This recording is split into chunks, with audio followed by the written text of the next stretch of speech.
Morning. So, as usual, there's plenty of other things that I really should be doing right now. But there's something which I've been meaning to help you lot with for a while when it comes to Nitro. So I thought, let's quickly do it now. Pullstarts, right? A lot of people, they get into Nitro RC, they get a Pullstart because it's the best, the most easiest, and the most basic. It's just the best way to start a Nitro engine. They get one with a Pullstart, they get the hump with it because they get little blisters or cuts on their fingers when they're trying to start their engines.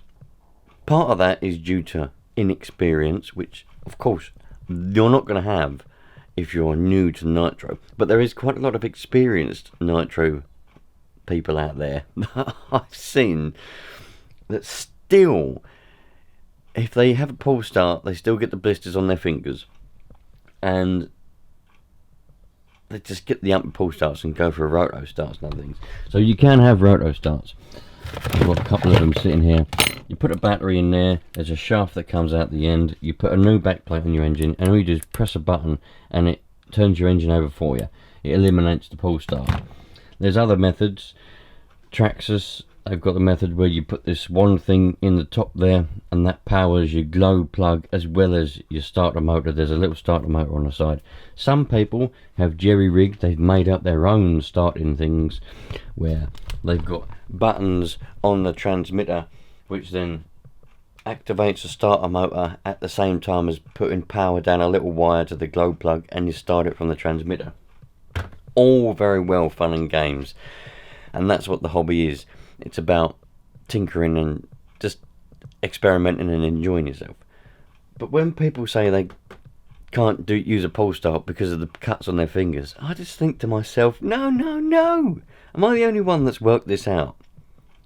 Let me show you. So years ago when I was a kid, I used to get the little blister on the inside of your finger there because you're holding the Pullstart. So what it is, put this shell over there. When you get your Pullstart, the way most people hold it is like that, right? And they're putting it like that, okay? Now, if you've got an engine which isn't tuned properly, or you've just not got that knack yet of starting a Nitro engine, you're going to get little blisters in between your fingers, and you're going to get the hump with it because they do tend to hurt. And that's what tends to put people off of Nitro, or it makes them go down the route of buying expensive roto starts when they could, because with the roto start you need a battery, you need to buy the roto start, you need to buy a battery, you need to charge the battery. If the roto start battery goes flat, it's another battery to charge. You've already got the glow starter and the receiver batteries that you need to charge up. You don't want another one. It's just added complications. So Pullstarts are the best. The best way to hold them is literally like that. That is what you do. Put your thumb on. You don't even have to put your thumb on the top. You know, obviously I need two hands, but you hold the car. Let me put you in the tripod. Now this is just the most easiest and simplest thing. I can't understand how people don't work this out. So instead of holding it like that, right, doing that, you're going to get little blisters there. You just will. And after a while, that will go hard and you won't get the blisters anymore. But we're talking about new people to the hobby. So hold it like that. Two fingers at the end and just do that, right? And then just go like that. There's no moving parts. Nothing's pivoting on your fingers. There's nothing moving. Yeah, you can just do that. Yeah. Whereas if you put it like that, like most people do, when you're doing that, it moves and rubs in there. Just do it like that. I learned this over years. When I was younger, I used to do it like that with I had a HPI Savage 21, and I always used to get that blister there. And after a while, that skin had come off and it'd go hard, and then you wouldn't get the blisters. But if it was a couple of weeks that you didn't use it, you'd go back and you'd start again, and you'd get that blister in there. It's very simple. Just try like that, yeah, just go like that. Hold it between two fingers like that. You haven't got to put your thumb on top, but if you want to, put your thumb on top there, and then just like that. That is it. No rubbing, no nothing. Perfect.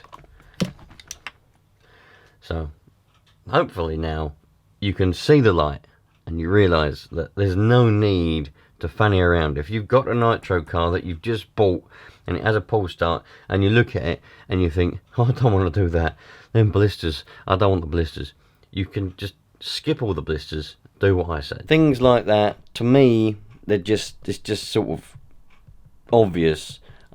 As I say, when I was younger, I did go quite a long time and I didn't realise that. But then when I realised you could hold the pull start a different way and you don't get blisters, I thought to myself, why didn't I realise that?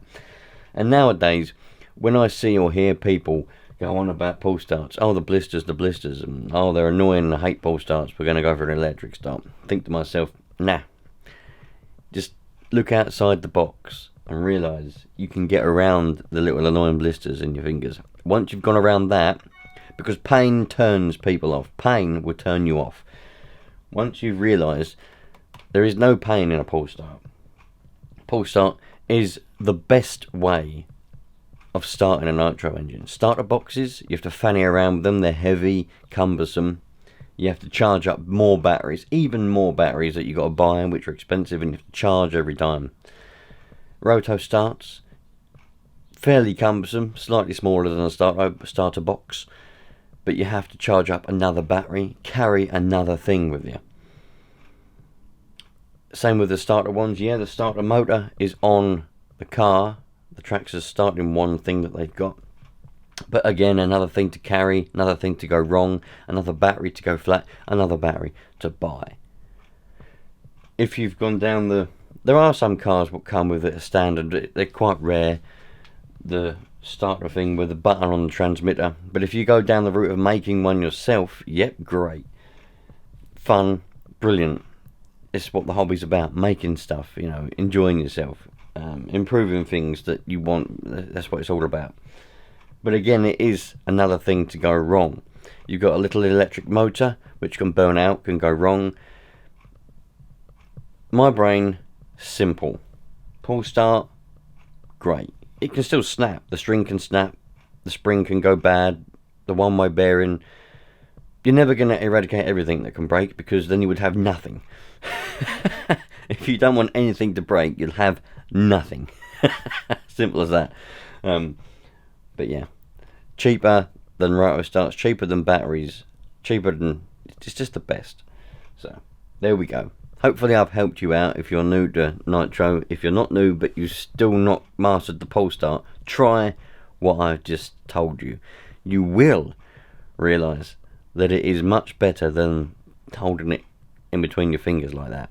I'll catch you later on. Any questions about Nitros, just ask me. I'll help you. If it's worth making a video on, I will make a video on it. Have a good day. Take care. All the best.